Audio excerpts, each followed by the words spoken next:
Hello, everyone, and welcome. Good morning. I hope you're all having a nice day. You're welcome once again to the Real Estate Investment Workshop. It's an opportunity to learn about opportunities within the real estate sector. We're coming your way with this month's session where we'll bring you some influencers and thought leaders within the real estate industry to share their thoughts and answer some questions that you may have about real estate investment and opportunities that may be. This is brought to you by the Global Startup Ecosystem, the Team Group, and the Ghana Tech Summit. This has been going on each month for the past 18 months, and we are glad to come your way with this month's installment, the August session for the Real Estate Investments Workshop. Today is going to be an action-packed session with our speakers are ready, our moderator is ready, so I'll be introducing them shortly. And as we all know, Ghana has become one of the pillars or one of the hot hotspots for real estate investments and housing. And this you see a lot of houses springing up. And whether you are a diaspora or even a local that is looking to invest within this sector, this is the opportunity to learn more, also find out more about the sector. And this will also cover various processes from start to finish. We'll go through these workshops and bring on iconic leaders throughout each month. For this month, we will have two iconic speakers coming on. We have Mr. Ebenezer Oponopoachi, who is the head of brokerage services at Detail Company Limited, and Mr. Kwabna Ntiyepua, who is a realtor and a consultant at Gordon Road Estate. This session will be by our resident real estate expert in the person of Ni Amaraf, who is a program lead for the Intim Group. So welcome once again to this real estate investment workshop. Before we kickstart the panel, we'll take a brief break with a recap video from previous editions of the real estate investment workshop. Welcome once again to this um, month session, and stick and stay with us as we take you through today's session. If you do have any questions, you could ready them, and when it's time, we'll queue in questions as well. Thank you.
Welcome. I think you are muted. Me. Hello, everyone. I think you can hear me now. Okay. So Without without wasting my wasting my time, I'll time, I'll just just hand hand over over to to you you. for today's part of discussion. All right. Thank you very much, Daniel.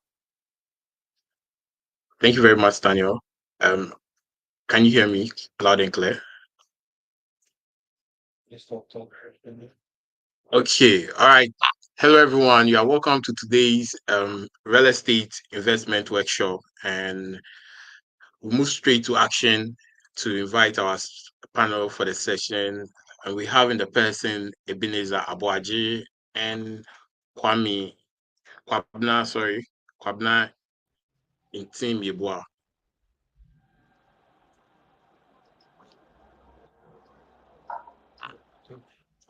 Okay. Hello, everyone. Yeah. Hi, good All morning. right. Great. Good morning. Good morning. Good morning. How are you all doing? I'm doing well. Yourself? I'm also good. I'm glad to have you Nice one. here on the Nice one. panel. really excited to have you on the panel. So we'll not waste my time. We'll just move to action. So we'll kickstart with Kwabna. You tell us a bit about yourself and same thing to Ebenezer as well. Yeah. Before I start, I want to know whether I'm very audible. So that am I audible? Yes, you're audible. I can hear you. Very well. Okay. So me, Ebenezer, and the Team Group, thank you very much for this opportunity to share my knowledge on the real estate industry. My name is Kwabna Inti Yeboah, as you already know, and I am a realtor and a real estate consultant at Golden Road Estate.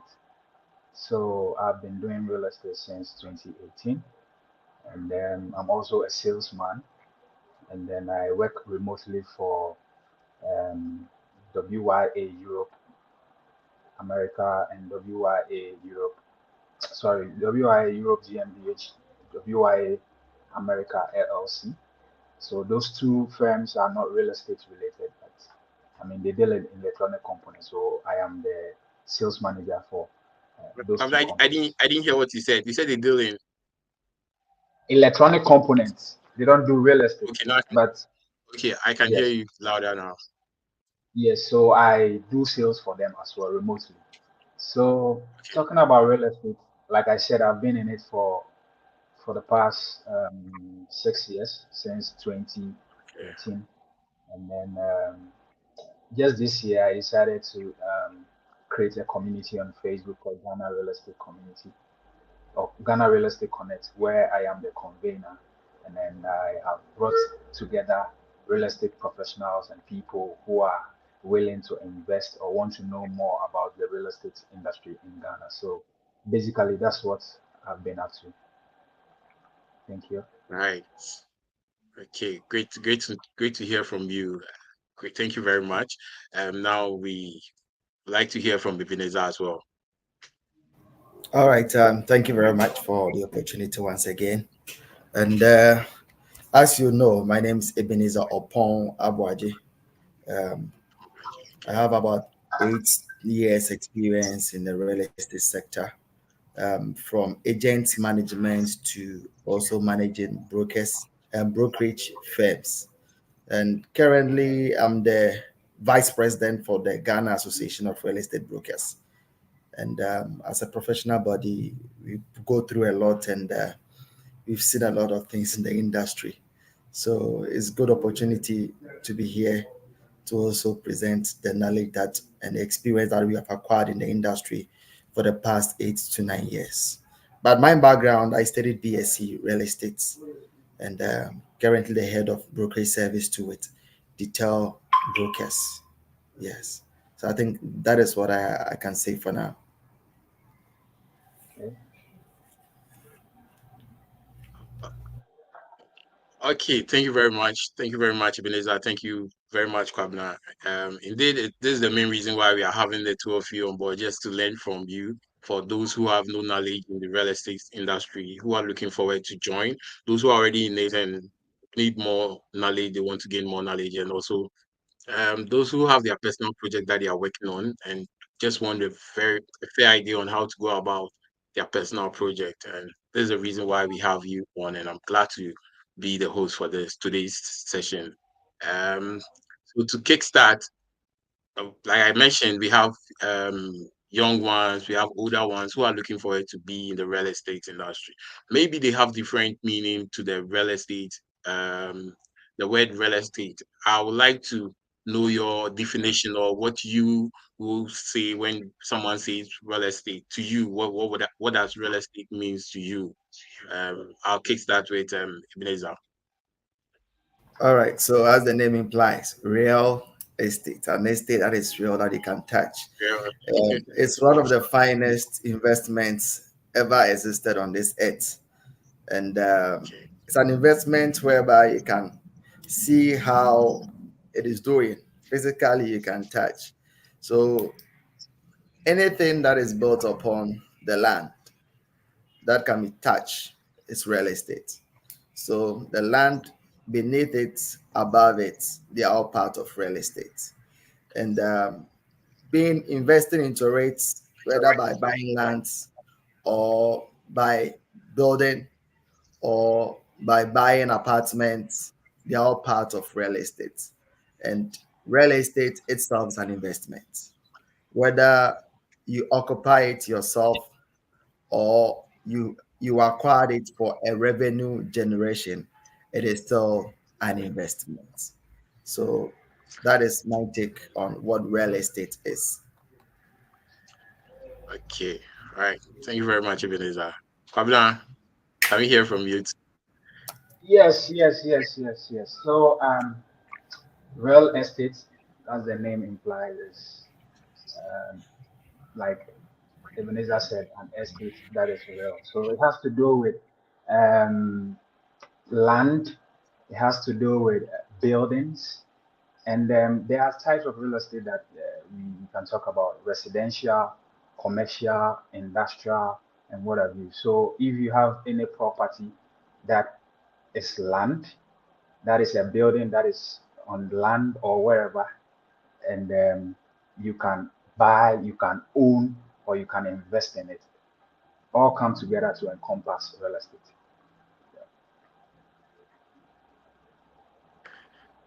All right. Thank you very much, Ebenezer. Thank you very much, Kwabena. Okay, so now that we are all on the same platform, I believe we've gotten the understanding of real estate. So I'll just ask some few questions and then you give us your knowledge on it, and also you can add yours. Question can be for Ebenezer, Kwabena. If you have additional knowledge to it, you can also share yours. So with Ebenezer, when you were explaining real estate, you talk about it's an investment that one has to do, that one does, being it land, the physical things that we have in terms of the real estate. What are there any specific legal requirements or process that buyers should be aware of? Being a diaspora or someone who lives here in Ghana, are there any specific requirement or process that diasporas and individual Ghanaians buyers should be aware of? Okay. So the moment you used buyer, then it limits it to some level. But definitely, before one can move into real estate, you have to begin with buying. Whether you build, you have to begin with buying. Under few circumstances where people may do a joint venture, where maybe you wouldn't necessarily buy, but you develop it, then proportionately the returns are being splitted. So one thing that I would say, there are a lot of legalities when it comes to property acquisition or when it comes to real estate. When you talk of ownership, for example, before ownership can be materialized, there are two things that need to exist for property ownership to exist. One is possession, and two, having the title to the property. So if you are buying a piece of land and you've paid for it, there is the need for you to have a document proving that this land is yours. The second part is you should also have access to possess the land. Do whatever you can do on the land. Here is the situation whereby even what you do on the land, it's regulated, because there are certain places you can't go above a certain height. That's people closer to the airport. You can't go a certain height. So there are zonal regulations that need to be adhered to. There are, in our land acts, there are some statutory way leaves that need to be also adhered to. For example, if you are buying a land beneath a pylon, electrical pylon, then you realize that if your land or your house is right under the pylons, you've missed it, because by law it has to be pulled down. There's another limitation also that buyer has to be aware, is that what you are buying is a leasehold. I think from 19, there was, I've forgotten, I don't want to misquote the year, but it's stated in our constitution. From that year upwards, no land or properties owners with allodial title, that's allodial title holders, they've been discouraged to give freeholds. So meaning you can't give land to someone in perpetuity, or you can't buy land in perpetuity. So there has to be a cap on it for 99 years maximum. Others are doing 60 years, others are doing 70 years. But if you are not a citizen, you can't also have more than 50 years. That is, if in quote, foreigner. I don't like using that word foreigner though, but if you are not a citizen of Ghana, you can't have a lease of more than 50 years. And if you are using the land for something like maybe a poultry farm in a place that is likely to develop faster, that one too, when you go for the permit for that development, there's also a cap on it, because definitely that bush that you think you are using for a poultry farm will grow.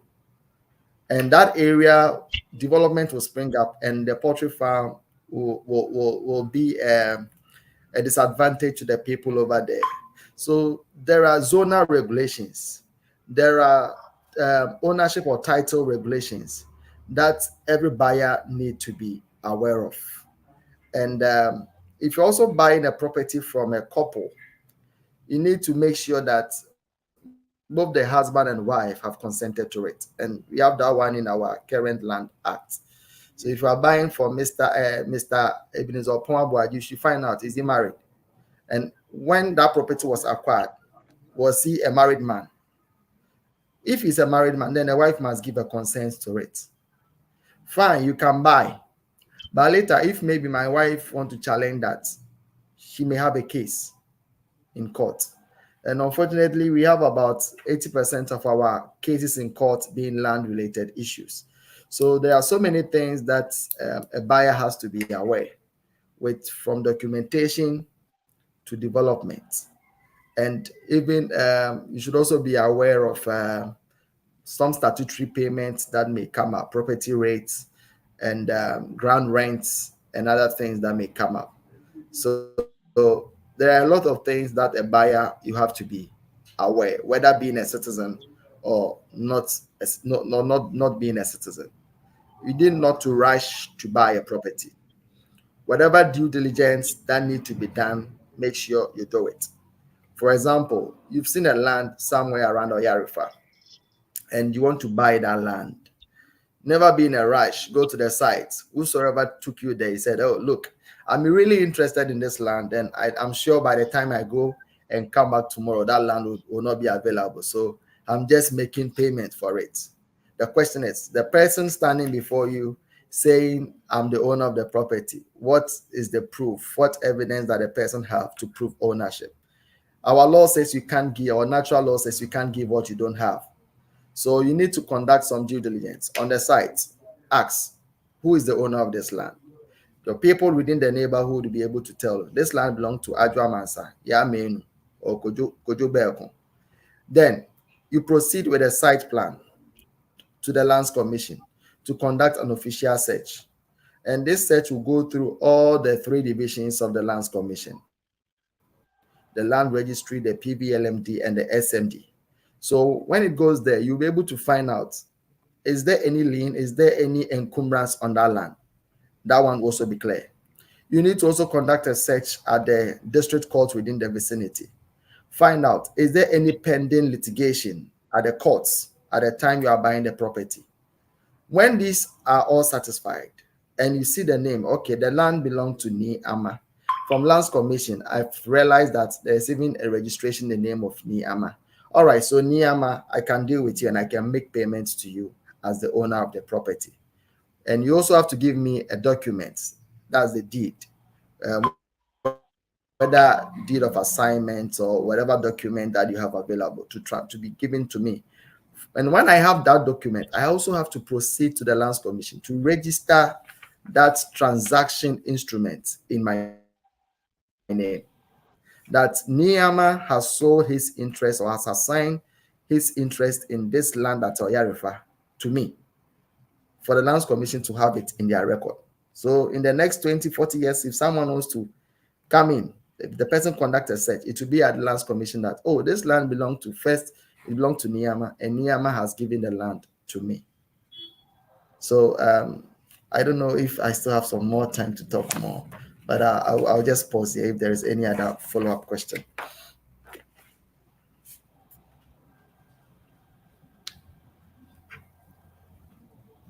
Niyama, you are muted.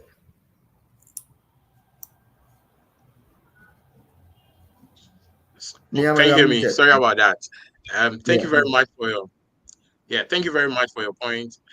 Yes, you can pause for now. Ask Kwabena if he has any addition to it. I'll have a follow-up question to the knowledge you just shared. So, Kwabena, do you have any addition to what Ebenezer has shared so far? Yes. Yes, opening Jariana and Suasa. I mean, Governor, that's also pressure, man. You said it all, and it was so. I mean, he made a very comprehensive submission. But then I would want to add a few things that he probably missed. And everyone can buy land in Ghana. I'm not sure whether there is an age cap or anything, but everyone can buy land in Ghana. Whether you are a citizen or not a citizen, you can buy land in Ghana. And when you're going to buy land, you have to be sure of the ownership type of the land. In Ghana, we have two lands. We have family lands and we have state lands. When you're going to buy a family land, usually the Ebusuapɛnyin is the one that represents the entire family. So you have to make sure that a cousin or a brother or just one individual is not coming to you to tell you that, okay, I have this land and I'm selling it. When you go and make your Ebusuapɛnyin is, then you go and have your discussions with the Ebusuapɛnyin together with the rest of the family for everyone to show their consent. So it's very, very important that way. And regarding the school lands also, the chief usually is the one that is the custodian of those lands. So you have to also make sure that the chief is aware where there is a signature to be appended, the chief has to append his signature. And then he mentioned encumbrances. Yes, it's very important that when you're buying a land, you make sure that it is clear of all encumbrances. You can go and buy a land, you check the title, everything is perfect, everything is intact. But the owner of the land or the property has used the property as a collateral for a loan. So in case he's not able to pay the loan, the bank can come after you and take whatever property that he used as the loan. So you have to make sure that there is nothing like that. I don't know how you're going to check it, but you can go to the banks and find out and make sure that there's nothing like that. So land acquisition in Ghana is very tricky. It's very, very tricky. And unfortunately, anytime we are talking about land acquisition in Ghana, we are all talking about how to navigate, how to be smart, but no one is really talking about how to make the process very simple for all of us. Land administration, to me, in Ghana needs to be worked on. There are systemic weaknesses in the system. Those who administer our land, that's the Lands Commission, I feel like they have a lot of work to do to be able to block all these loopholes that people use to defraud investors. So basically, this is all that I have to say about land acquisition, together with what he said. Yes, a quick one with the whether the land has been used as a collateral for a loan. That search, you have to do it at the collateral registry, and they have an online platform. You just pay, I think, some small amount for you to search whether that land has been used for a collateral. But the moment you buy a land that has been used as a collateral, indirectly you bought someone's loan, because when it goes to court, it will be said that you need to be aware of some of these things. So don't go and buy someone's loan. Yes. Okay. Actually, that was actually the follow-up question I had for you, Ebenezer, as to whether there is any website that we can, because in your submission you mentioned a list of research that an individual has to do before acquiring a particular land. So my follow-up question was to if there is any website to either maybe know the places to visit and their location, and also who you are supposed to go and see before you make any payment for a particular land. Okay, so with the Lands Commission, that place, the cantonment, yeah, cantonment. They are at cantonment. Though they are running an online system where you can also conduct a search online. What you need is a site plan. But one thing that I've seen specifically in Accra here, if you don't take a, let me say this, account proverbs. One show you video so change. Someone may use a site plan for a land that may not be necessarily what you are buying. So what I always advise my clients is, if you've seen a land that you are really interested in or you want to buy, take your surveyor to the site, pick the coordinates, let them prepare a site plan for you to take to the Lands Commission for a search. So the Lands Commission, they are at Cantonment. They are just on the Gifford Road, around just coming from 37 towards Labadi. Yes. So you can just go there. You walk in there. You may not even need a Guru boy to assist you. The system is straightforward. Just pay your statutory fees for it to go through. And with the courts, that one you have to do through your lawyer, especially areas where there are litigations. For instance, after the search report has come, you realize, oh, there was an injunction here and there, and you realize that there's a contention between A and B. So when it comes that way, you need to find out what is the state now. That litigation, what's the state now? There's a place here in Accra where it's like every 10 to 12 years, there is the ruling changes from A to B. Then the next 10, 12 years, then B will say, or A will say, I've won the judgment now. Then maybe 10, 15 years, the other person say, I've also won a judgment. And you realize, I don't know what is happening over there, though, but you realize places like that, if you are going to buy, you also have to be aware that in case there's such judgment, you wouldn't lose your land, but it will cost you something, because that person claiming that, oh, I have the judgment now, you would have to take your document for regularization. So that's one thing that you also have to be aware of. The collateral registry, you can do it online. Mostly you can just do it online on their website. And the court, you have to do it through your lawyer. Your lawyer will file an application for a search.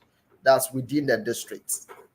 You can't go and search cantonment land somewhere Oyarifa, a court around Oyarifa. No, it should be a court within cantonment where you can have the records for the search.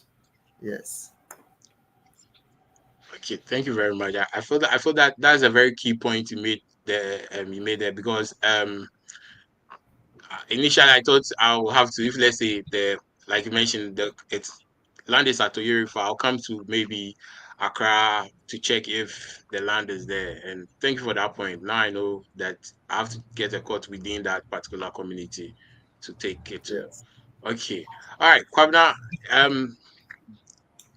I want to know from you, what advice will you give to an individual who is just looking forward to start out his or her career in the real estate industry, especially building a strong network and gaining practical experience? What advice will you give to such a person? Okay. My advice to someone who wants to start a career. If you can hear me, I don't think we can hear you.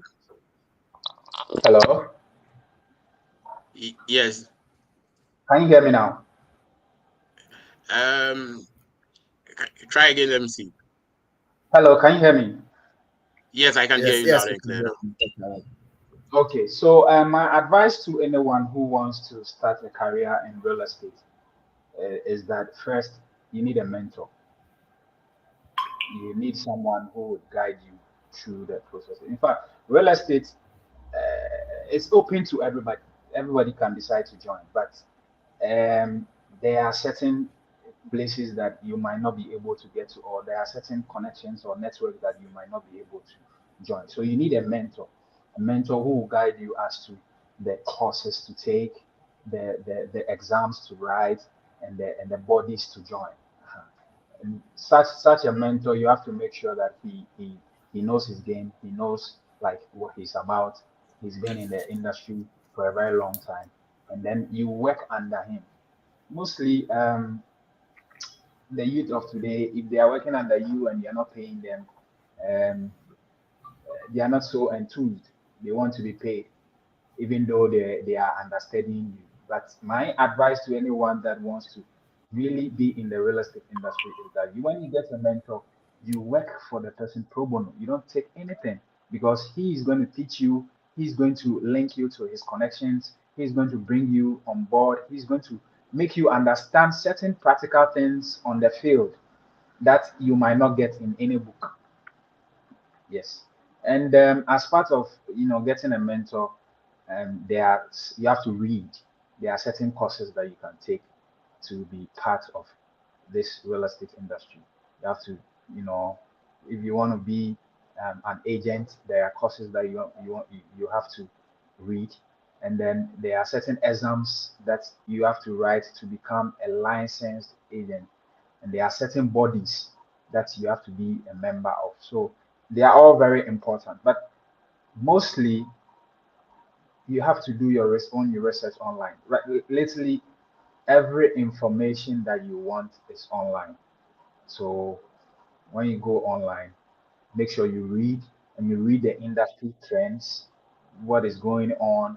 And sometimes, if you want to be more curious or whatever, you need to read court judgments as well to be able to understand certain forms of litigations that happens in the industry. So yeah, it's all part of the being abreast with the real estate issues. Yeah.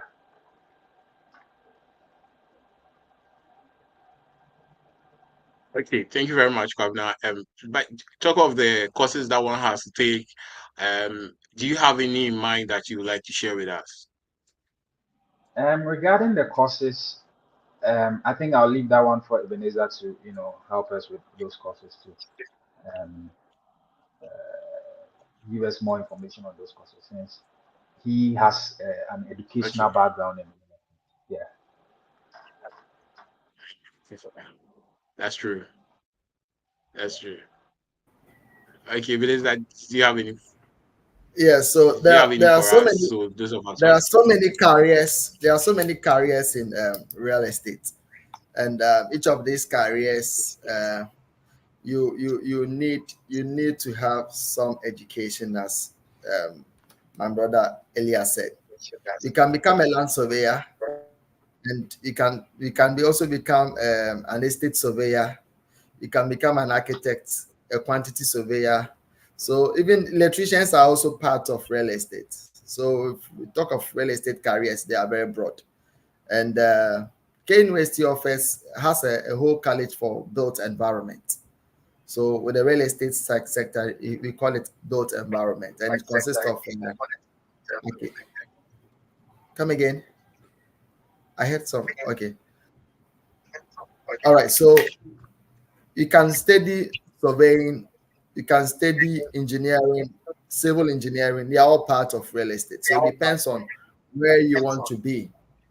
Myself, for instance, I studied real estate. My other colleagues studied land economy. We are all we can all become the same, cannot chart the same career path because we studied almost the same thing, just some slight difference.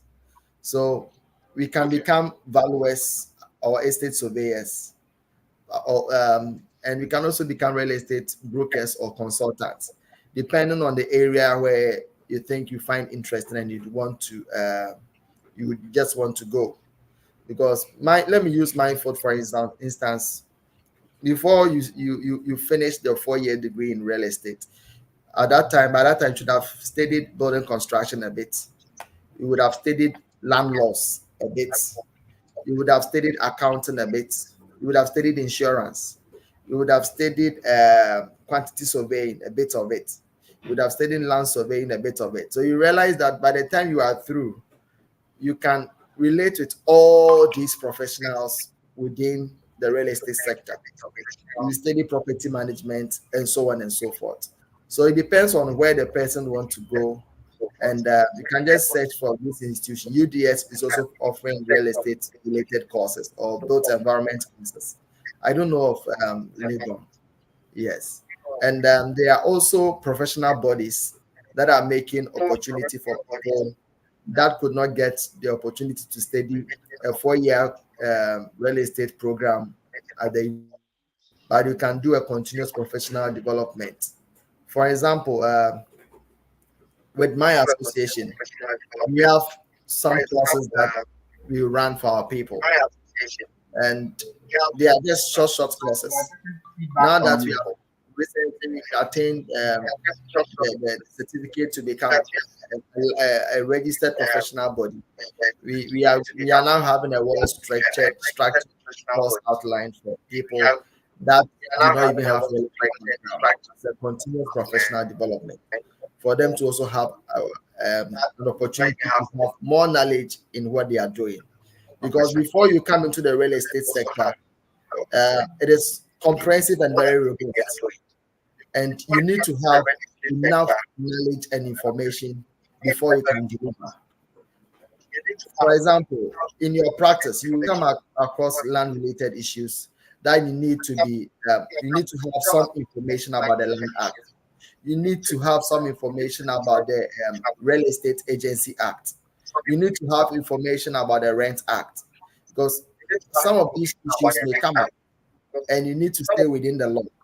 So you need to have this knowledge in the field where you want to operate.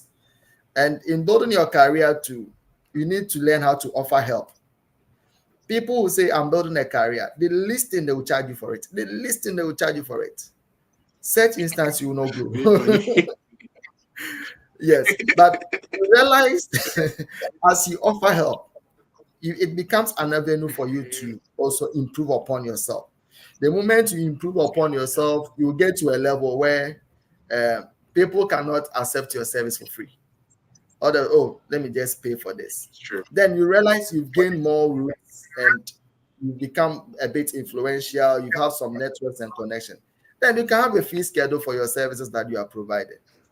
So we are not saying go and work for free entirely, but when you are beginning and building a career, learn to offer help. Certain things, at times I even provide free consultancy to some extent. Then I'll tell you, if I go beyond this level of consultancy, it will come at a cost.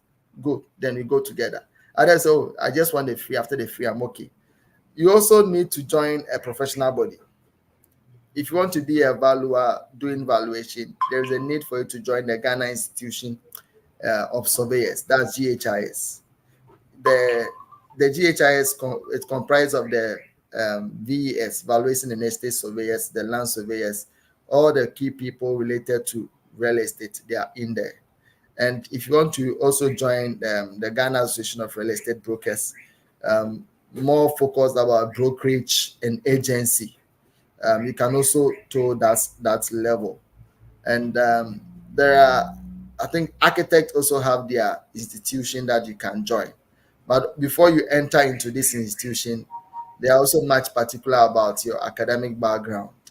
And they wouldn't just absorb you because you have a company and you have money, you want to join the association.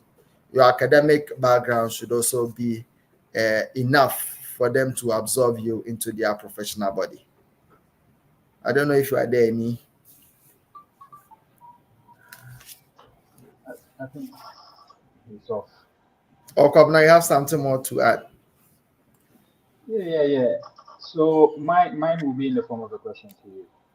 So let's say someone doesn't have any background, like the way you did your degree in real estate, and the person wants to be an agent, real estate agent, or a broker, must the person start from being an agent, then develop to being a broker, or can the person go straight to being a broker?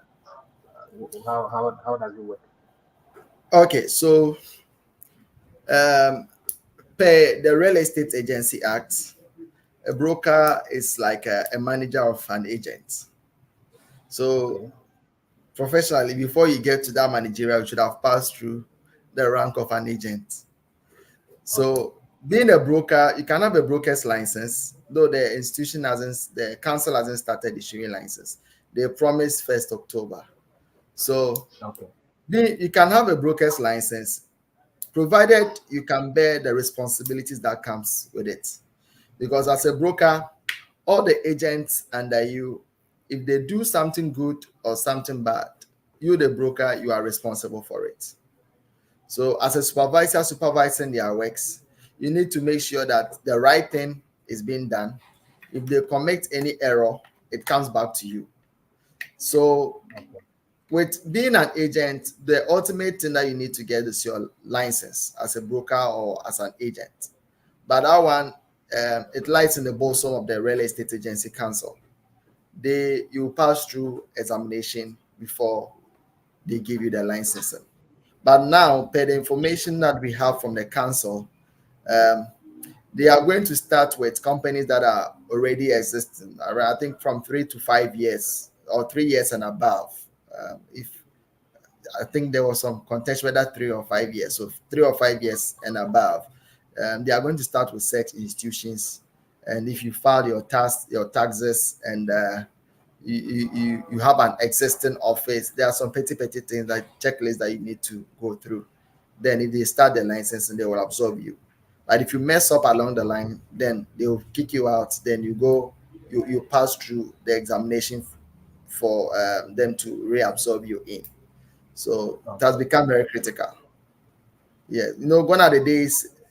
Even recently, if you mention, "Oh, I'm an agent," people see you to be that fraudster. That obi a onye adwuma bi ayɛ na wonam na wokyerɛkyerɛ dan. But I, the work of an agent is not just about showing properties. You are a full consultant and you need to guide people meticulously in property acquisition and disposal. So there is much that is expected. And though people have spoiled the name, and now that there's a council in place, and they've assured by 1st October they will start issuing licensing, we pray they don't postpone it. But if it comes, it's going to help us kick all those unprofessionals that are tarnishing the image of agents, and our image as agents will be redeemed at long last. right. Okay, Ni. It's muted though. Ni, welcome from the commercial break. Hello. Looks like Can you hear me now? you get, yes, Thank you you very, get muted and come back. Your thank you very much, microphone Ebenezer. is Yeah, can you hear me now? Okay. Thank you very much. Thank you very much. I was lost for a few seconds due to internet issue, but I'm back. All right. Welcome. Thank you very much for your submission. And Kwabena, can you please a moment? So Kwabena, with what Ebenezer just mentioned about how when you mentioned you are an agent, how people think you are a fraudster, and other things, like when you mention you're a real estate agent, it has a particular perception about you. What are the strategies do you recommend for real estate professionals looking to improve their practice and stay competitive in a rapidly changing industry like the real estate industry? Like what recommendation do you have for those individuals?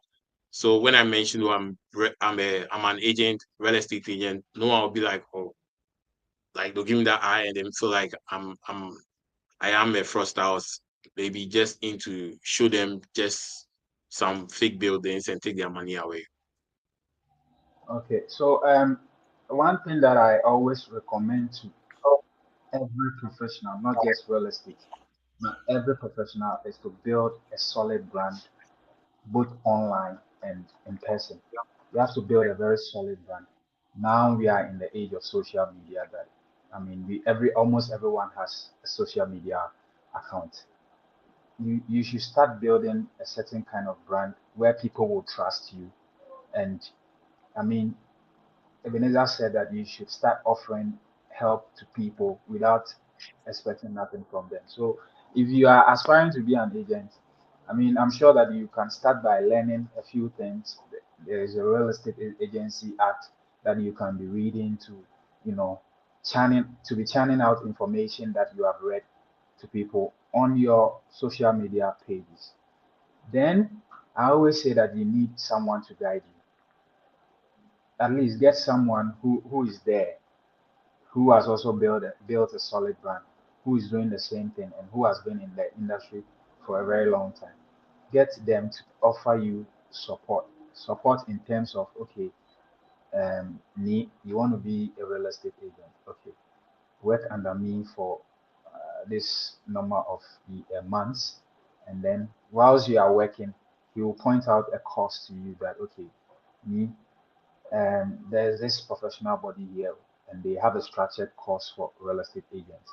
So sign up and start reading this course. And then when there is an exam to be written, you write the exam as well. And then while doing that, you'll be learning you are learning the book knowledge. You are also having a field experience as well. But make sure that always your brand is very solid online. You offer support to people without necessarily charging anything.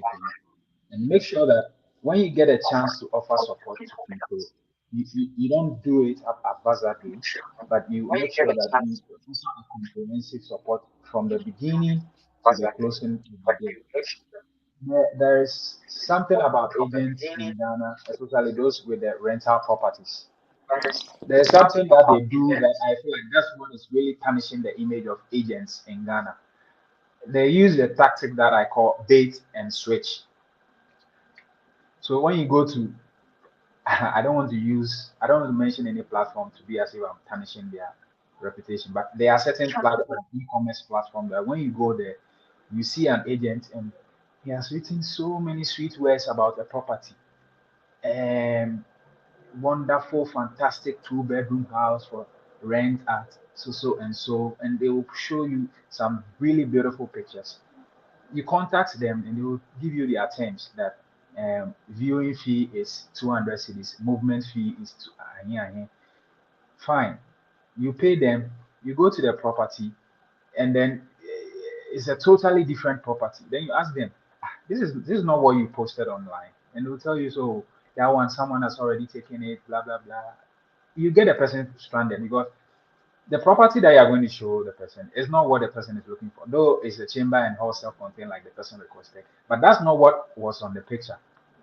Maybe the price of the new one that you're going to show him or her is higher than you posted. So when agents keep doing these things, it makes people reluctant in dealing with agents. So you realize that I do a lot of consultancy on when I tell people that I don't do rental property agency and whatever, but people still come to me because they have lost trust in the online agents that we have in Ghana.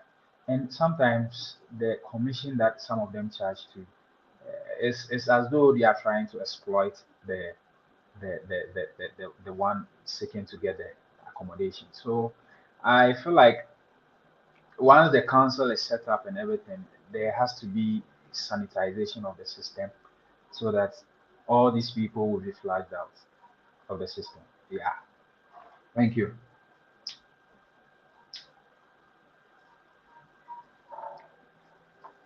Hello, Ni. All right. It's very nice. Did I miss your last word? Okay. Yeah, indeed. I feel like it's true when it comes, we'll be able to take all these kind of people out of the system, and we'll have a better ecosystem when better ecosystem when it comes to real estate. Yeah. Ebenezer, can you hear me? Yes, I can hear you. Hello? I can hear you. Can you also hear me? Okay. Okay. Yeah, I can also hear you now. I just want to find out about with your experience. If I heard you clearly, you have about 8 years of experience in the industry. I want to find out from you, what are some of the biggest challenges facing you think it's being faced by real estate industry here in Ghana? Okay, so are we taking the industry as a whole, or we are taking brokerage? Okay, so however you want to take it, you can take it as a whole, and then we look at the brokerage as well. Okay, so let me begin with the brokerage first, then I will come to the industry. Okay, that's fine. Yeah, so with the brokerage, the challenges that we are having basically falls within the law issues, where as of now we don't even have a licensed agent or broker in Ghana, but hopefully things will change. And looking at the industry as a whole, day in, day out, building materials are increasing. The cost of it or the prices of them are increasing. And these things do affect the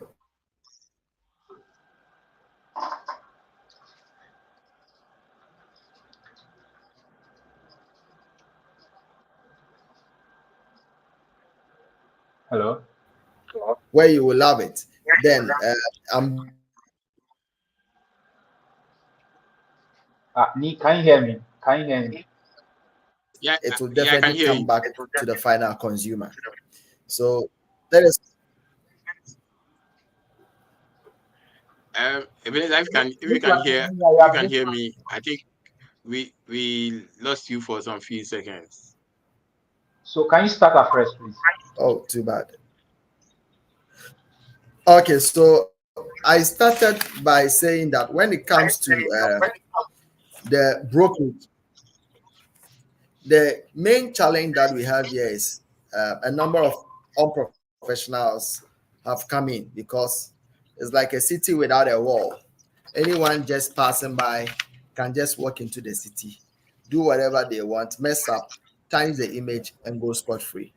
So that is one of the main challenge that we are facing in the brokerage industry. An agent can, so someone who call himself an agent would say, "Oh, I have a property here," but meanwhile, they don't even know where the property is. Then that agent has another agent whose friend is an agent that has that property. So by the time you have a client or you the client want to see, that agent would have to call that agent whose friend is the agent. Look at this long Okay. queue. Then they will tell the client, "Oh, 2 o'clock we will meet." By the time they make that arrangement, one will not be answering and they will mess up and everything will become potential like that. Then the image of agents still being run in the mud. And also, um, property prices are also fast rising. Though we do admit that real estate appreciates, but of late, the rate at which it's appreciating, it boils down to high interest rates because these people or developers building their properties, they are taking interest rates, they are taking loans at high interest rates to build. Notwithstanding, building material prices are also fast increasing. Land values now is also fast increasing. Of late, people don't even do valuation to even assess how much their property worth in the market. Just because someone is pricing in dollars, they are also pricing in dollars. And right now, we are all pricing in dollars, of which at times I just don't understand. So these are some of the critical challenges facing the industry because if I'm a developer and I'm building, I took a loan at an interest rate of 30-35%, buying building materials with high prices after building the property, whether for sale or for rent, I wouldn't sell it cheap, and I wouldn't rent it out cheap, because it has to be something that is also reasonable for me to recoup my investment that I've put into the project. So all these things, then I'll push it back to the family.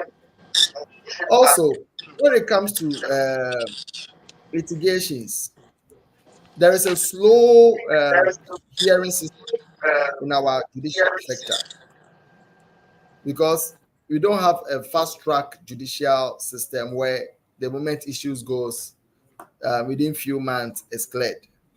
A land case can be at a court for over 10 years and still litigating on. But if there is a fast judicial system, you will realize that when the issue goes, they pay much attention to it, they get deeper into it, there's a judgment, we move on. But here comes the land that someone, or the property that someone wants to sell is under contention for 10 years, still in courts. It's not favorable. Some of these things, they are out of our hands as industry players, and the government, being the referee, need to step up in some of these issues, but we can't force the judicial system to be fast tracked. Recently, I heard that there's even a special debt recovery court. So if they can have a special land court for all land issues, since it's forming about 80% of the cases in courts, then it will really help. It will really help in foreign investors and people who have money to put in. That, okay, if I put my money in and maybe my due diligence fails and it ends up in court, how fast will I get a hearing for me to proceed on whatever I'm about to do? So it's some of them falls out of our hands. With these economics things, with high interest rates, you and I cannot control it. So people are also adopting to creative financing, whereby instead of them taking loans to build, they will let you, the buyer, finance your own projects or make down payment. If the little that the developer has, they will use it to continue to some extent. Oh, then every month pay this. Every month. By the time you are done paying, your project is ready. If you hot, your project is hot. So you will be forced to continue your project. Others are also doing this fractional ownership, where people will come together. They'll pull people together. We are building this project for this person. We pull people together. We vote for this person. We pull people together. But it also boils down to attitudinal factor. When somebody, after getting their own house, I'll default, so that the other person may not even get the property or something. So there are a whole lot of issues, but hope is still high that it will still be better. And we've started seeing some changes, and we are hoping to see that those institutions will be up to task. And even with the MMDAs, with how do you call it? If you want to get a building permit, at first it will take ages, and of late people who intentionally write stop work on their properties just to scare them away, so that the MMDAs will not even come, because already they've written stop work, produce permits on it. They will be doing their own thing. But now there are procedures that have been put in place to fast track that. Yes. If you leave me, I'll talk us out. That's how at times I try to stop for you to come in. You are muted. You are muted. Yeah. Sorry. I can see that. There are some few questions that has actually dropped in that I would like to pause here and read out the questions to the two of you. Any of you can answer it, and then we'll pick it up from there. Okay, so Grace Ashiagbo, she's asking, is there any professional body in Ghana to join to learn about the real estate and get certified with time? I think we mentioned that. Yes, you can join the Ghana Association of Real Estate. Any of you can attend to it. Yeah, I said Grace can join the Ghana Association of Real Estate Brokers. So I can drop my number, Okay, since I'm the vice president, I can drop my number for her to contact me afterwards. Then I'll guide her through the process that she has to go through to have that certificate. But sure. we don't give licensing. Licensing is done by the council. But we can give you a certificate that you are an agent and you've undergone certain training. But with the license to operate, it's not in our bosom. It lies in the bosom of the council. All right, that's great. I think that's one of the major questions for now. Kwabna, if you can hear me, it says how can aspiring real estate investors assess potentials of different opportunities, and what key factors should they consider before making an investment? Yeah, so real estate investment is a low risk investment, as we all know, but that doesn't mean that you should jump into just any form of investment. So usually I get a lot of questions, or when I consult with people, I get such questions from people who want to really invest in real estate, and most of them are in the diaspora, Ghanaians who are living in the diaspora mostly. And I advise people that you need someone who is in the industry in Ghana, who understands the industry in Ghana, who has experience in the industry in Ghana to help you.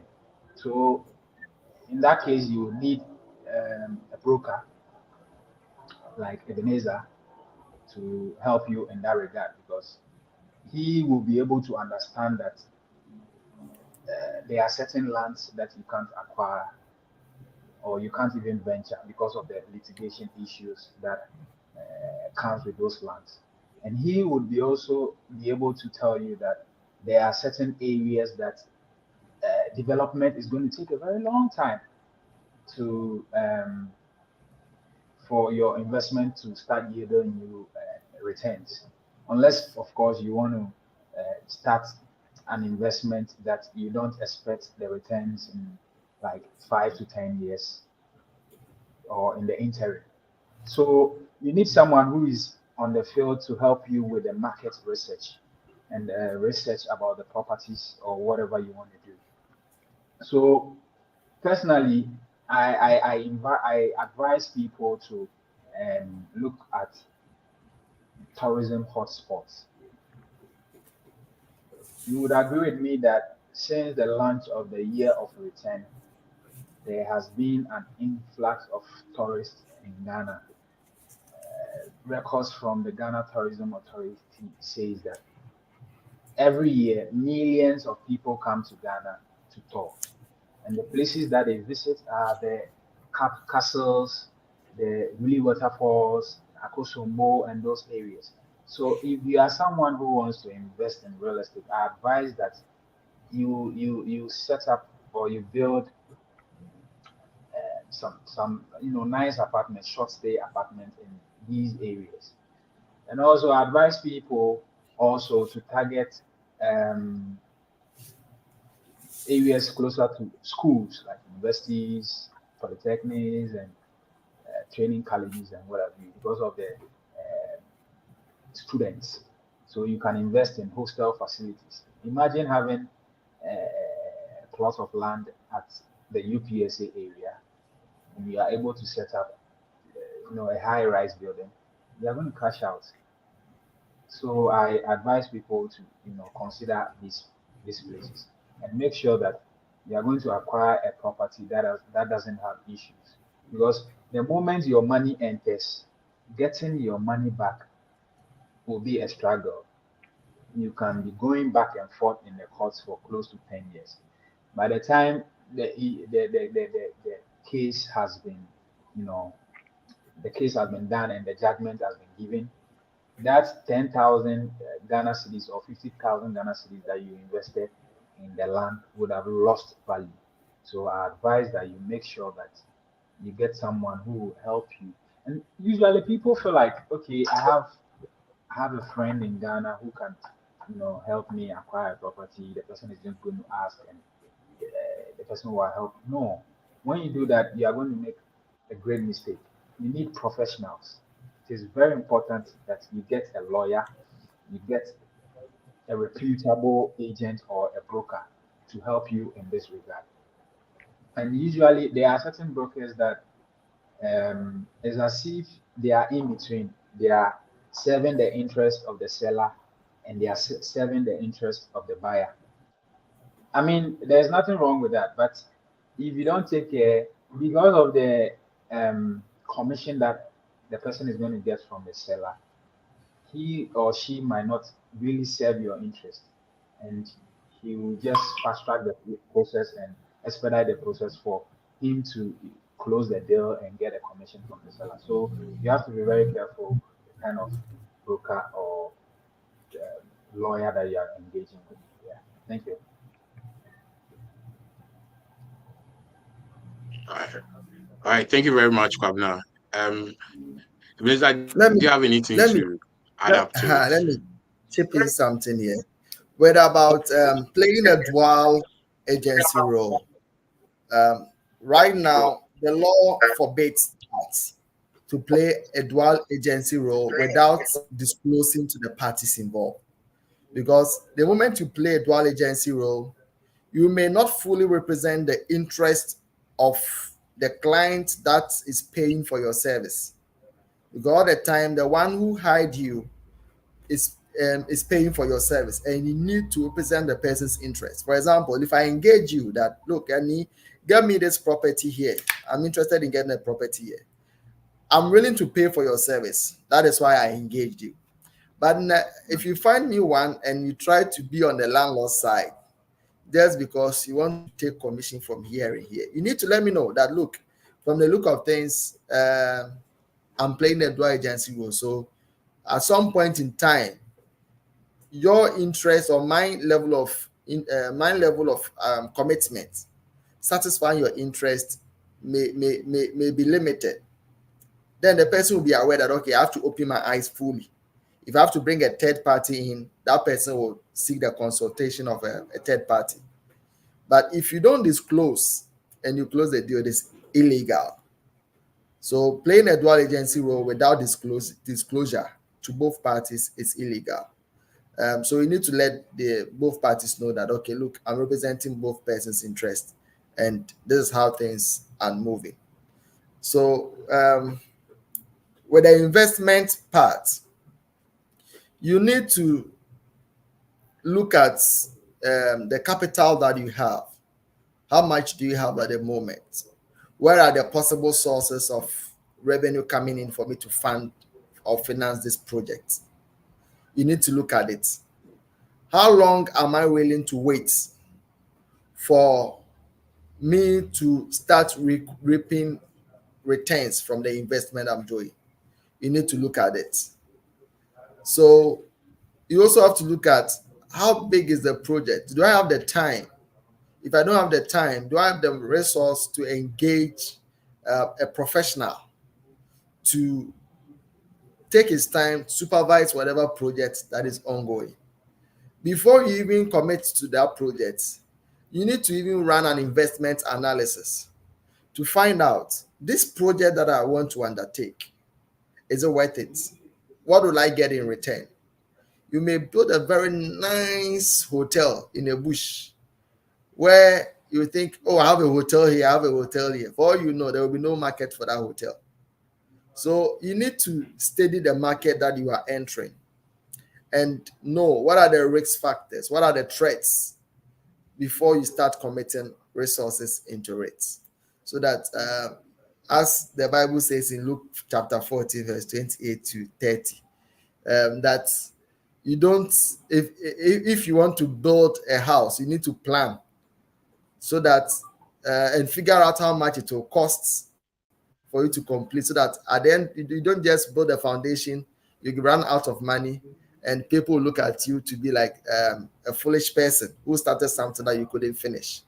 So you need to pay attention to some of these things.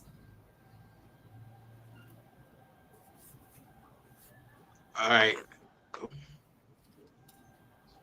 Okay, thank you very much, Ebenezer.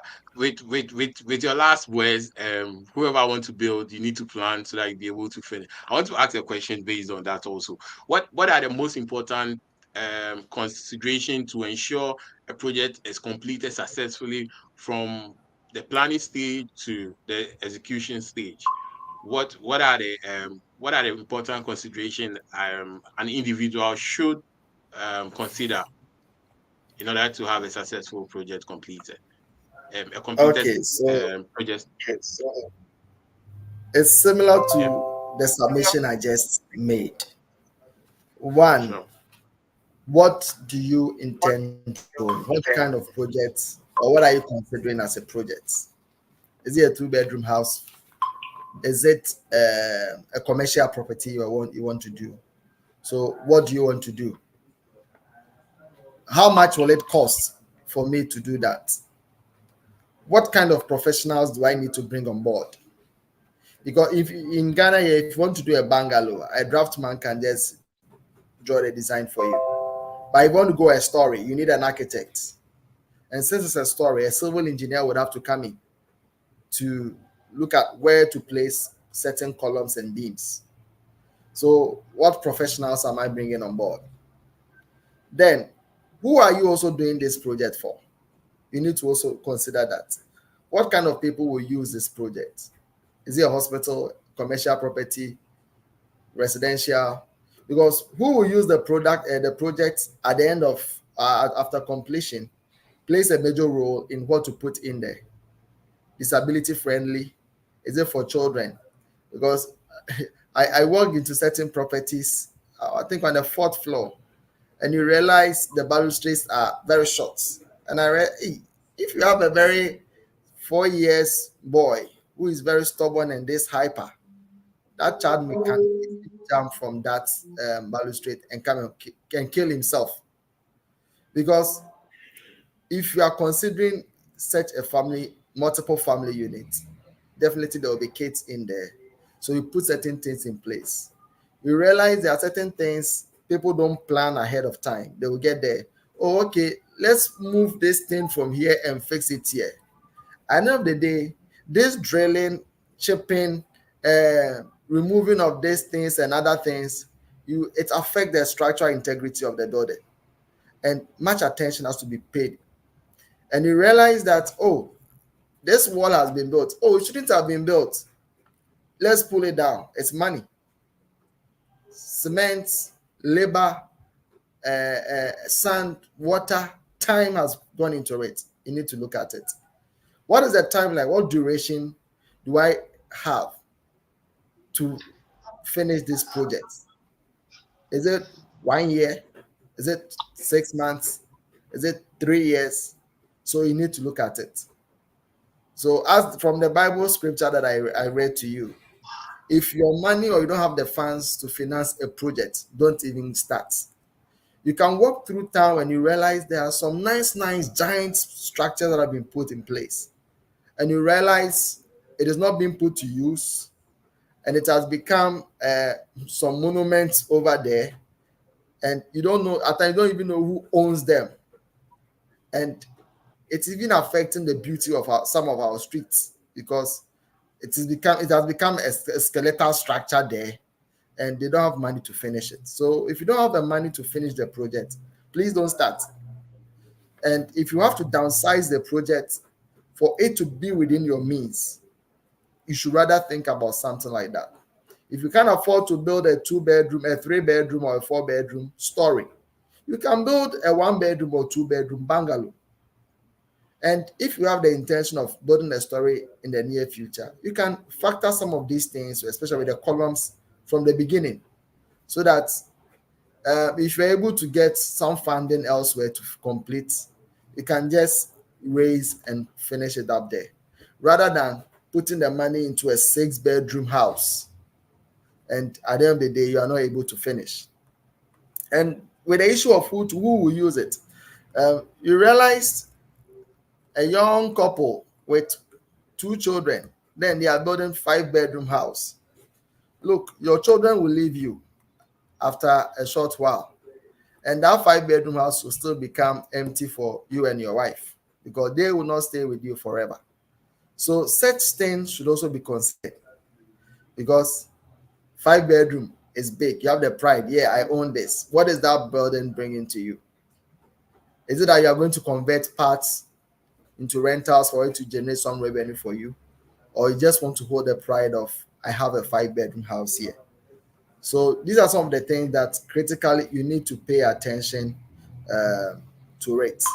If you are doing a project for investment purpose, as I said, if you took a loan, you should look at the returns on the investment should be higher than the costs of funding or the loan interest that you took.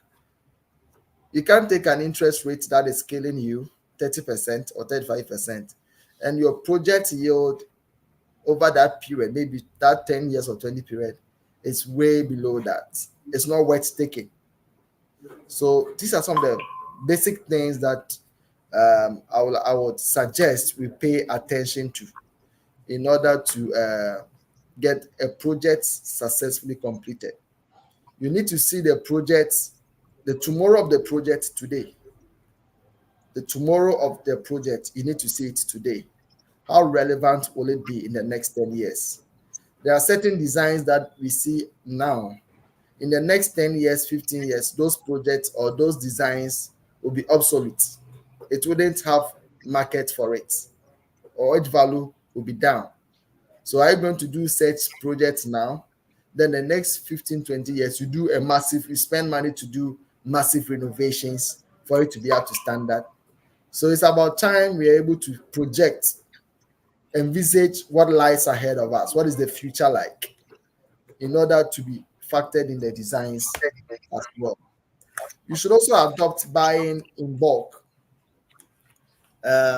If it is iron rods you want to buy in tons, buy them, accumulate and buy them. Cement, you can't just go to the cement shop and say, oh, we have cement 1 bag. Then you go and buy the 1 bag, you drive to the site, go and drop that 1 cement bag. You can pay it there. Pay it there maybe at the end of 6 months. If you have about 10 bags of cement there, all right, you just take it to your site. It also helps to reduce certain costs. There are some little costs that we think it is insignificant, but by the time you finish the project and you sum it up, you realize that money can buy a land. Yes, that's true. That's true. Thank you very much, Ebenezer, for all your submissions. You've shared a lot of knowledge in there. Now, for a while now, I've been following you on Facebook, and you have been sharing a lot of content every day. Let me say every 1 hour we get a content from you, and it's either provoking us to kickstart or do something right, or just correct something that we have been doing wrongly. Based on that, I want to find out what strategy do you recommend for how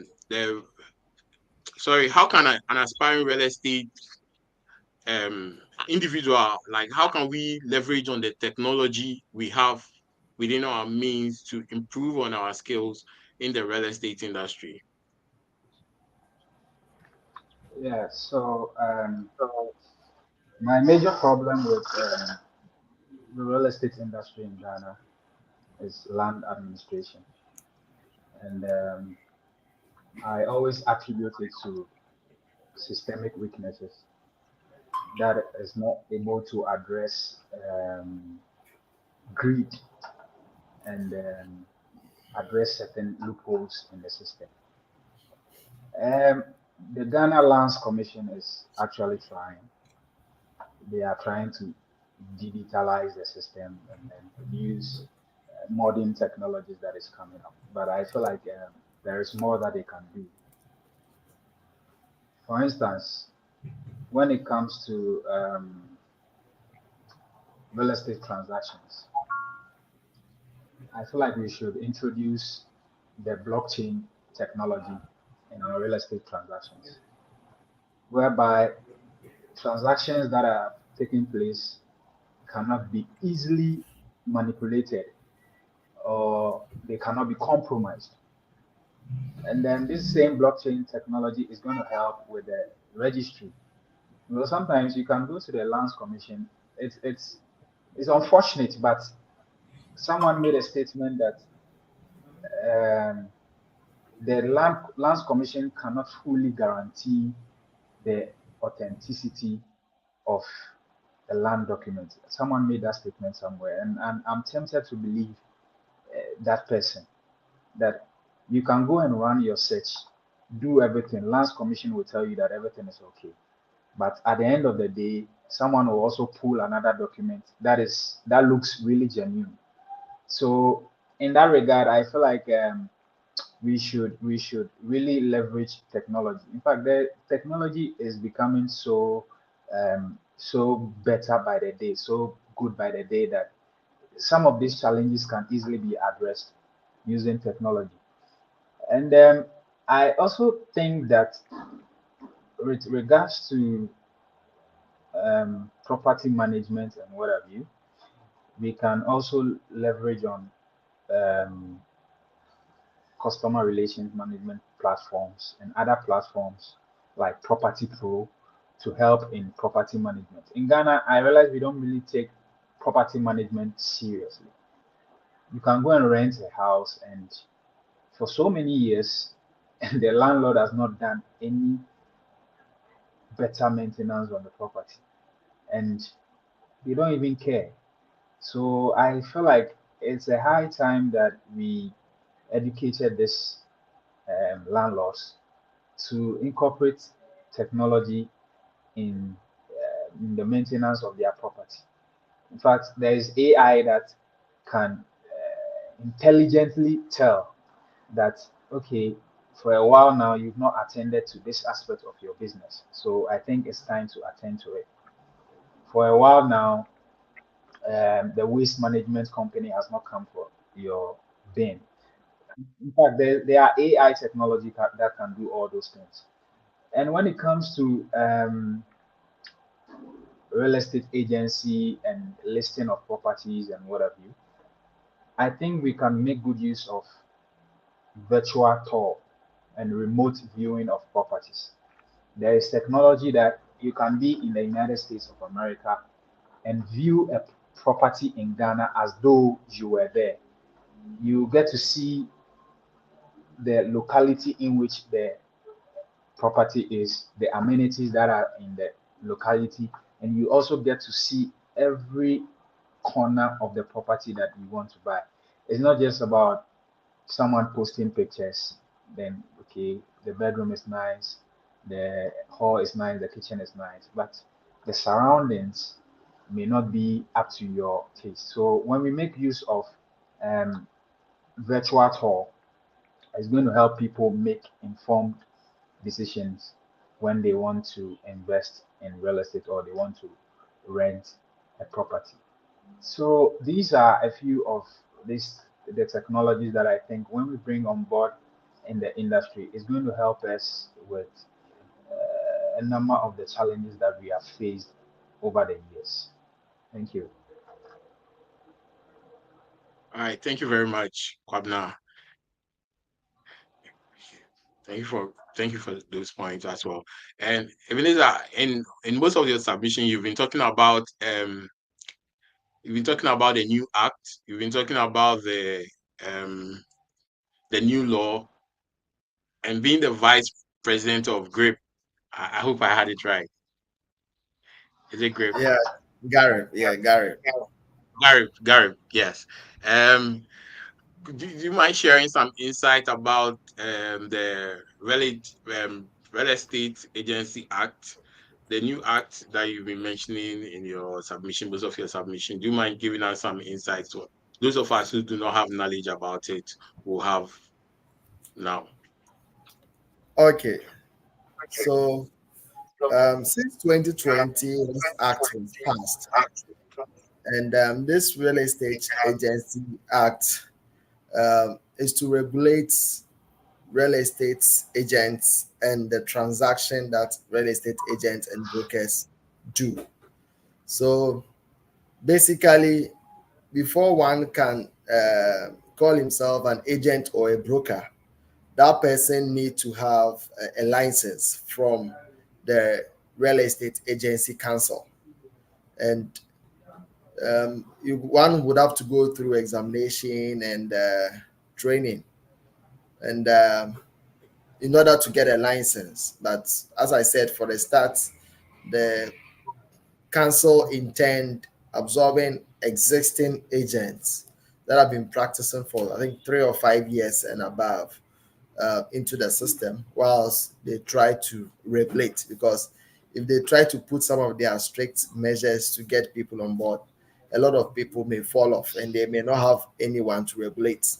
It's because of us that the council is set up there. The council consists of people from the Lands Commission, people from the Ghana Legal Council, a rep also from the FIC. You know, over the past years, Ghana has not been in a good position when it comes to money laundering, because certain laws or certain measures has to be put in place for us to avoid Ghana being a good site for money laundering.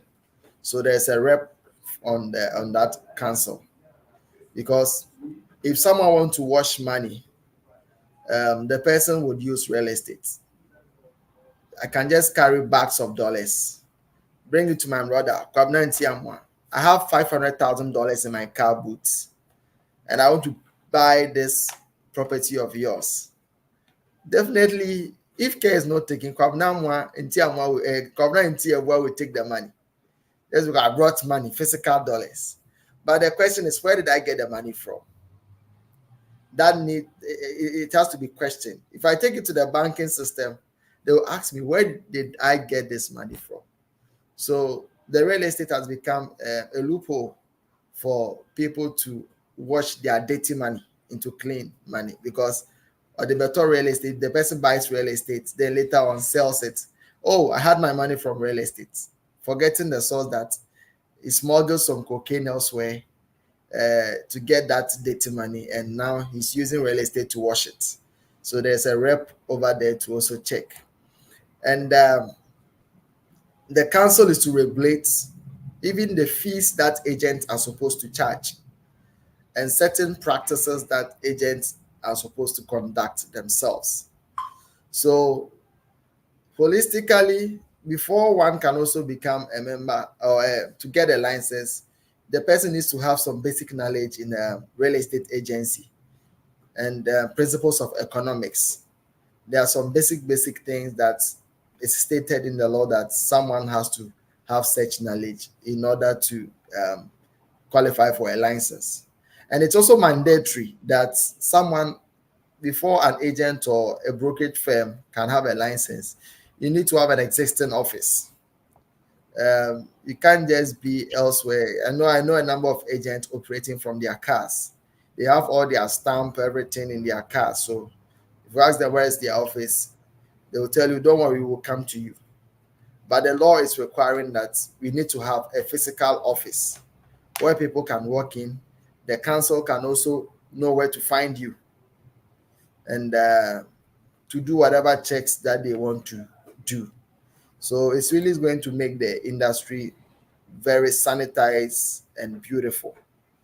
And one beauty thing in their practices is that if I'm an agent here in Accra, my license cannot operate in Northern Region. I need to get a license for Northern Region. So the license is going to be regional based, not to the extent that we, the agents here, will deprive some agents living in the northern part of Ghana. That, oh, me pay agents, I have to fall on an agent from Accra for the person to fly all the way. So you need to get a license there. So it's also going to help agents within certain locations for them to build up their capacity to also operate efficiently.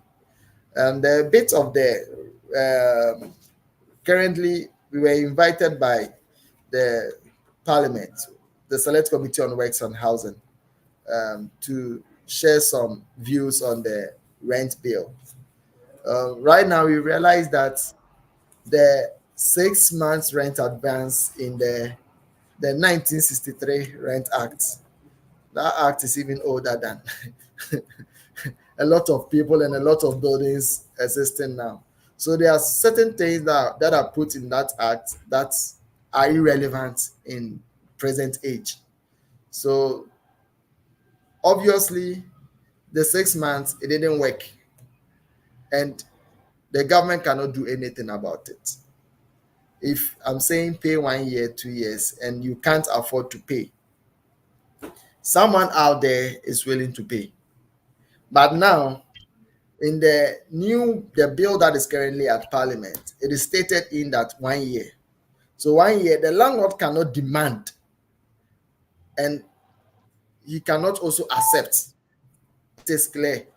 So the landlord, it becomes illegal for him to demand more than 1 year rent advance, and it becomes illegal for him to also accept more than 1 year rent advance. Because that was a big loophole because in the 1963 Act that, oh, I'm not demanding, but I can accept. So if I'm saying this, I need 2 years rent advance, you can't pay. Go, someone will come and pay. But now you can't accept and you can't also demand. So I think that is the major change that is coming now. And there have been suggestions for avenues for the rent control department to also generate some revenue, because within the bill that they presented, there was no avenue for them to generate some revenue. And you realize, I think some 2-3 years ago, it was all over in the news that rent control, one of their offices was owing rents, and the landlord went to lock up the office. So you realize that they also need to generate some revenue to be self-sustaining.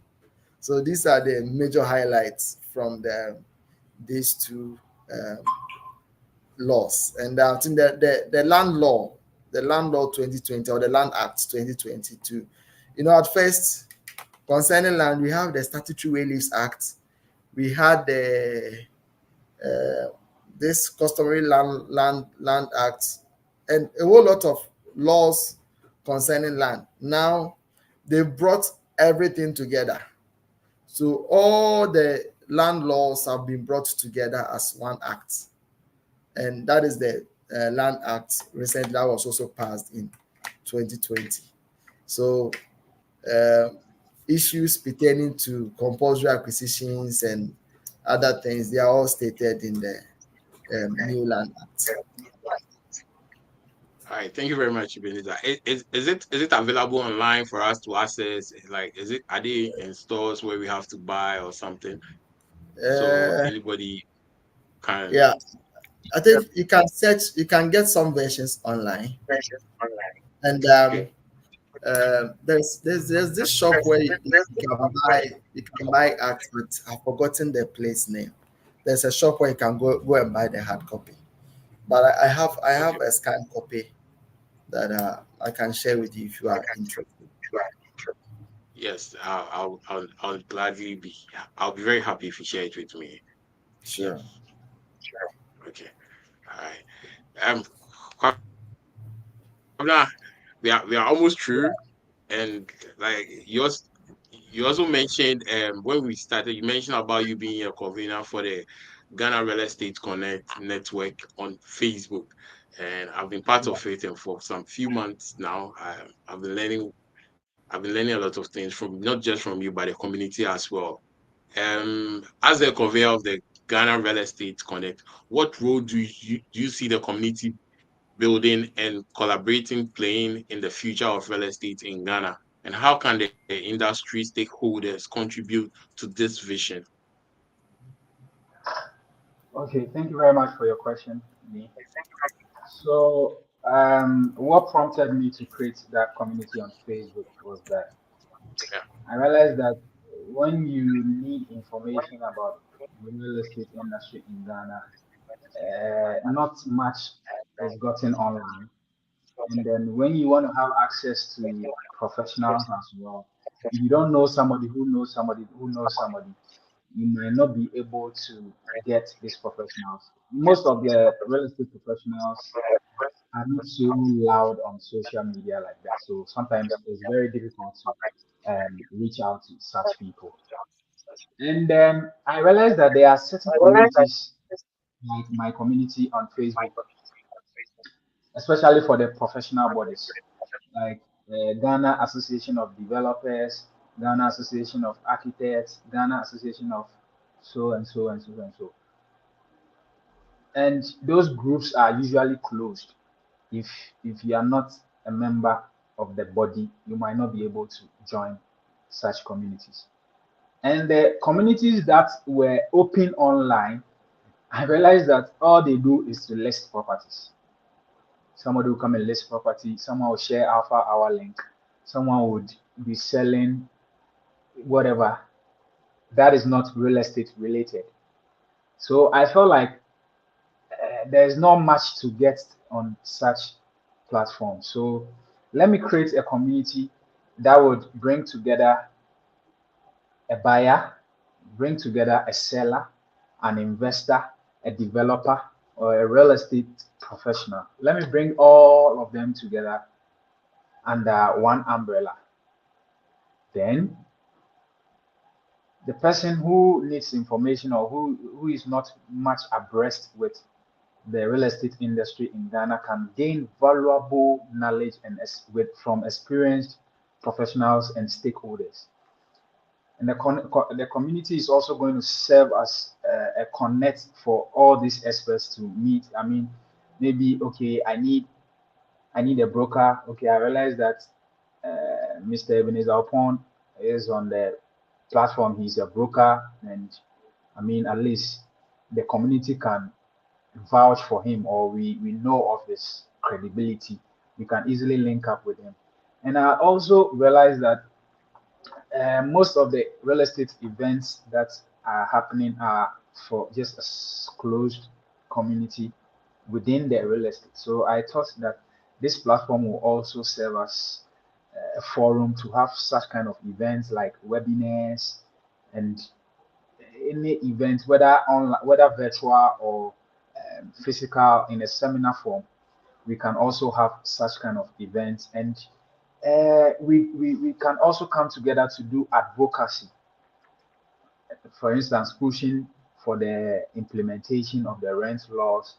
If we wanted something to be changed within the real estate industry, we can come together as one voice to advocate for a change.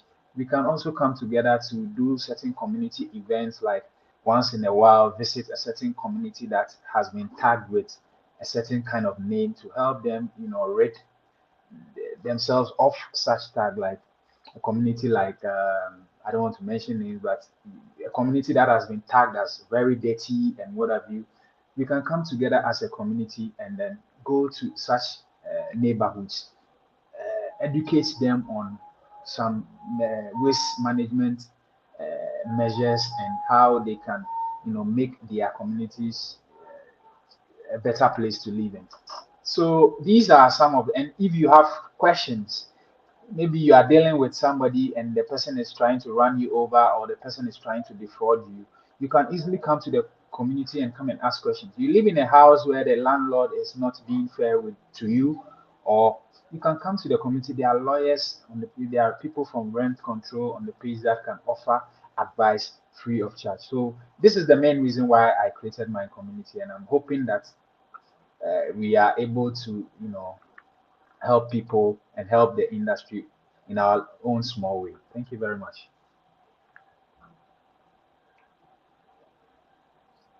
All right, thank you very much, Kwabna.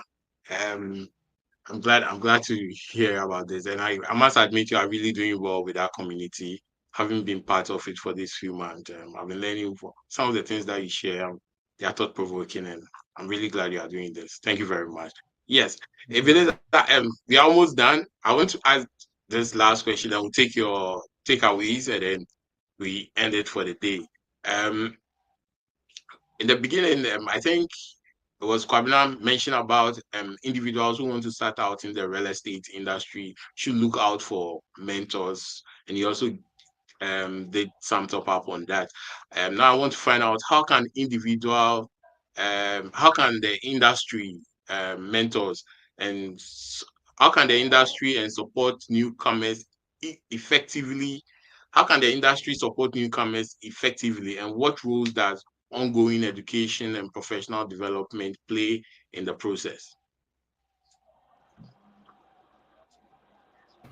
So how can the newcomers be supported? Right? Is that Yes. a question? Newcomers within the How can the industry be mentors? Yes. okay. So with the support systems, there are a number of them available. Mentorship, as my brother said, is there, but you realize people are not willing to be mentored. Everyone wants to be a boss of their own without taking time to understudy someone. There are certain mistakes and errors that one may commit that when the person is mentoring you, the person will be able to impart that to you that see this red flag. When you see this thing approaching, it means this. So you need to take caution. But unfortunately, people are not willing to be mentored, and they are not also not available to offer help.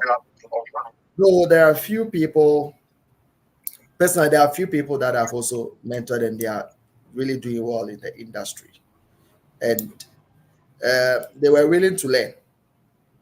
They were also available to be mentored because mentorship comes with sacrifice of your time and at times certain resources, both from the mentee and the mentor.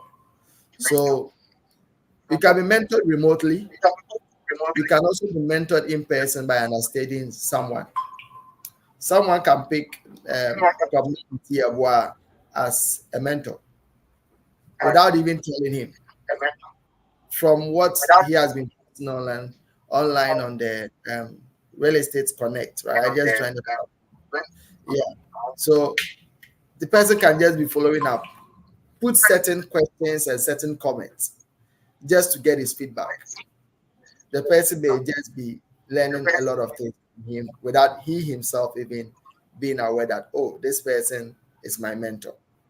So there are systems over there, but we need to find them. For our association, Gary, for instance, there are mentorship opportunities. One of our members has been organizing this annual campus program on entrepreneurship, real estate entrepreneurship. And she does that every year. So the student that comes on board, they are being assigned to various institutions within the association for them to undergo mentorship. There are internship opportunities that one can also take. Last 3 months, I had a gentleman who connected with me on LinkedIn, and he was willing to offer a service for free. So as form of mentorship. So I just gave him one of the apartments we are managing that you should just be there as a receptionist, but indirectly, I'm going to use him to manage that property. So you realize there are certain things you will contact us. Oh, this has happened. What should they do? Okay, do this, do that, do this. And I realized he was picking it so fast. So the opportunities are there. We just have to search for it and be available with time to commit into such mentorship. Because if you didn't have the opportunity to undergo a formal training like I was privileged to get, and you want to really learn, you still have to go under mentorship. And even if you have those academic qualifications, there's a slight gap between what the industry is looking for and what the industry is looking for and what you studied in school. So there's still the need for mentorship irrespective of the level that you find yourself.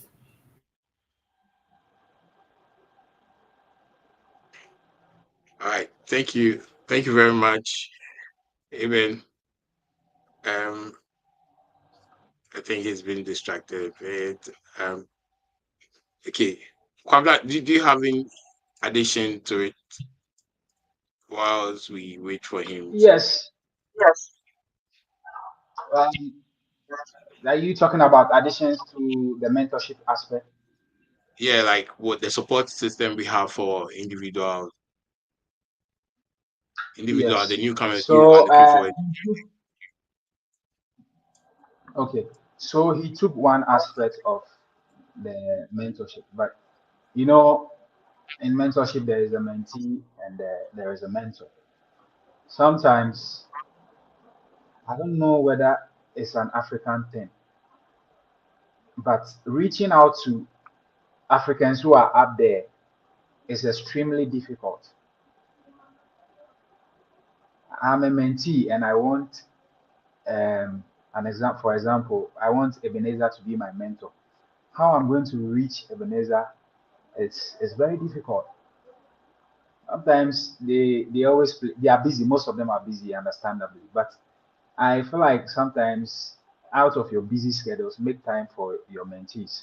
So sometimes the mentees are willing. There are a lot of mentees who are willing, and they'll go every length to meet their mentors and serve them very well. But the mentors are, for instance, um, I do webinars a lot, and then the previous one that I did, I sent certain people emails, and for them to even reply your email is a challenge. There's one popular figure on Facebook. I sent him message upon messages. People gave me his personal numbers. I sent him message. I called. He never picked. He will read my message and never reply. So I decided that okay, fine.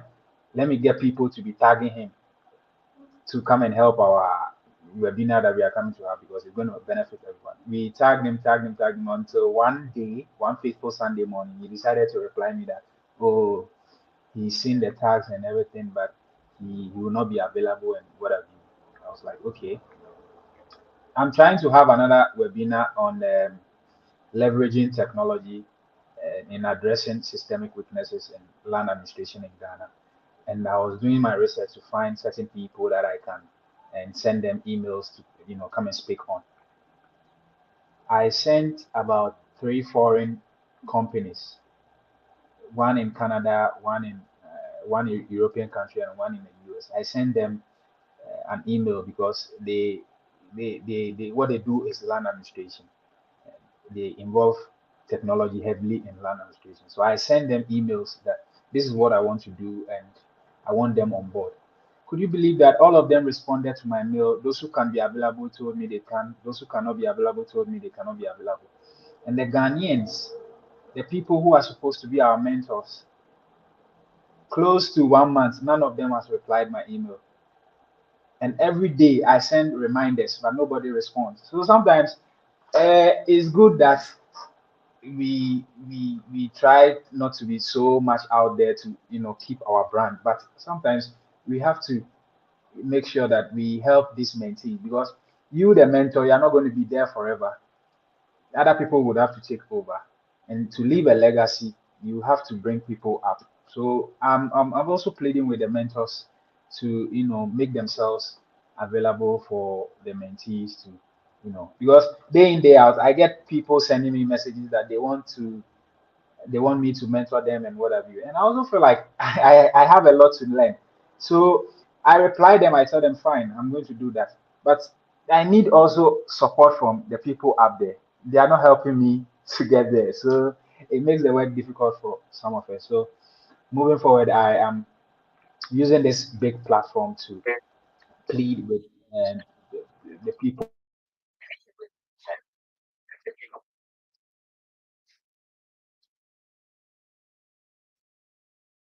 Okay, I think we lost Kwabna for a few words.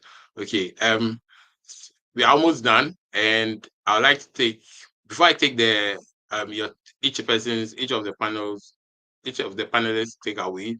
Personally, I would like to know more about Garib, and I'm sure our audience on YouTube will also like to know more about Garib, what you do, and after we'll take the takeaways where you tell us what you do actually and what are the services that you provide, how can we connect with you, and what uh what what can we come to you for? Yeah. So before that, let's just tell us about it, Gary. All right. So, Gary, is Ghana Association of Real Estate Brokers.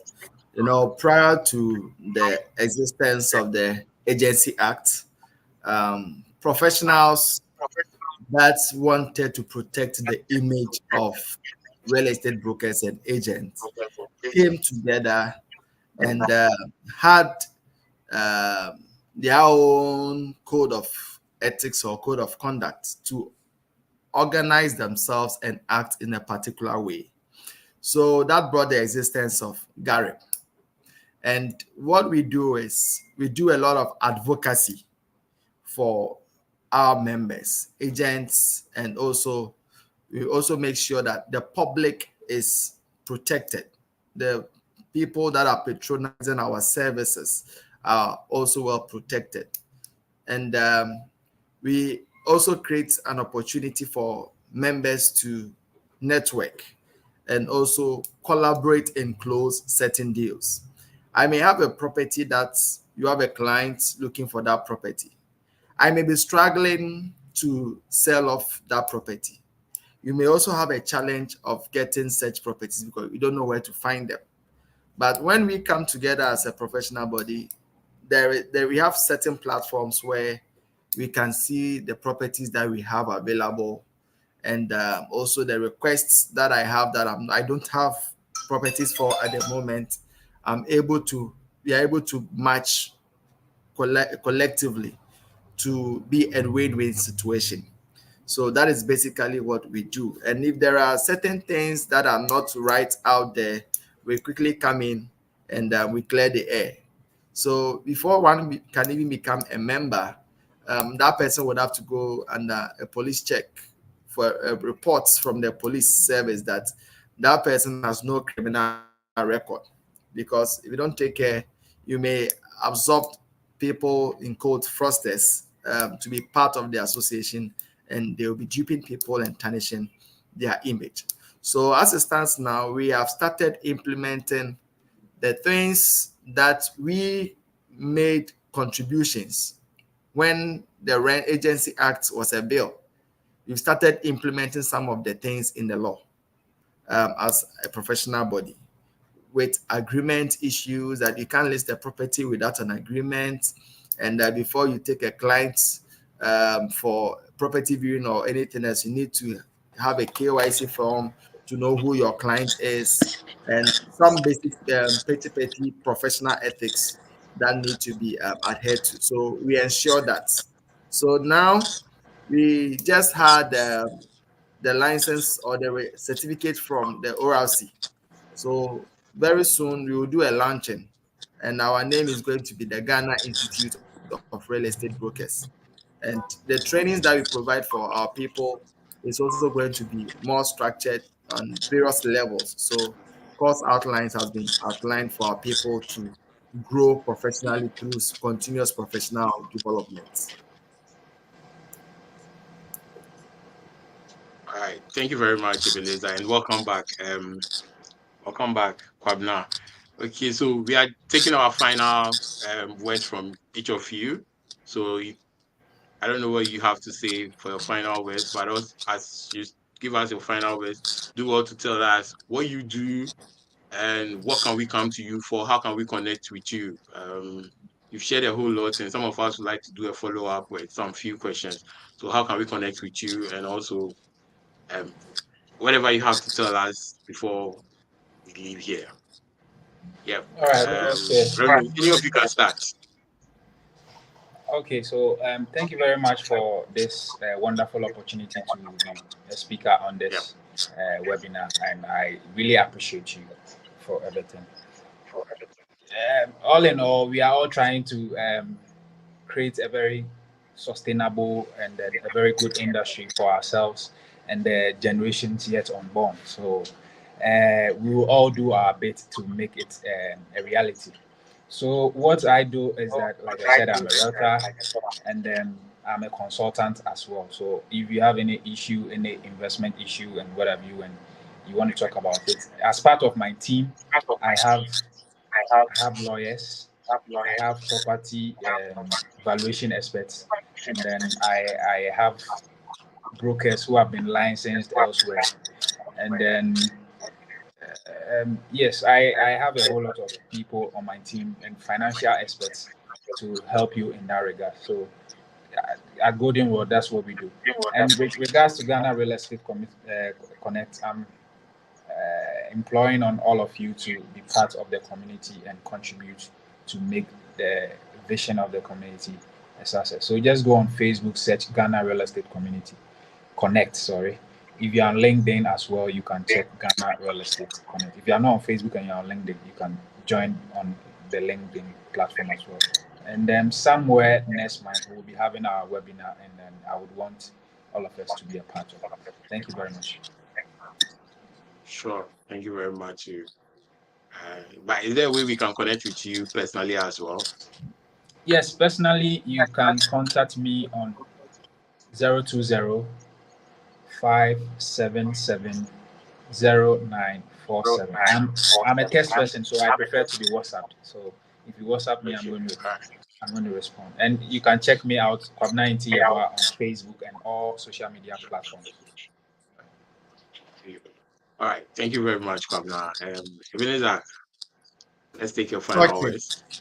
Yeah, so I would say with me and my team, you can't get it wrong in the real estate industry concerning rentals, sales, property management, property valuation, and general real estate advisory or consultancy.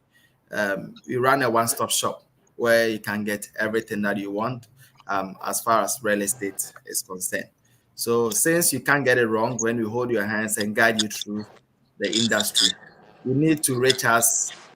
You can reach me personally on 0546 034 809. 0546 034 809. And the company is Detail Brokers. You can check Detail Brokers on all social media platforms. And our office is at East Legon, Shiashi. You're on the second floor of Zion House.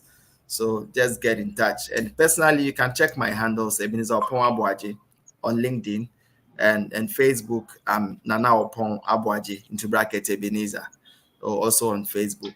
So we provide free consultancy to some extent. Beyond that, if the rate applies, I'll let you know. Thank you very much for this opportunity. Sure, thank you. If the rate applies, we'll let you know. All right, thank you very much, Ebenezer. Thank you very much, Kwabena. We are glad you came on to share your knowledge with us. At this moment, I'll hand over to Staniel to take it out from here.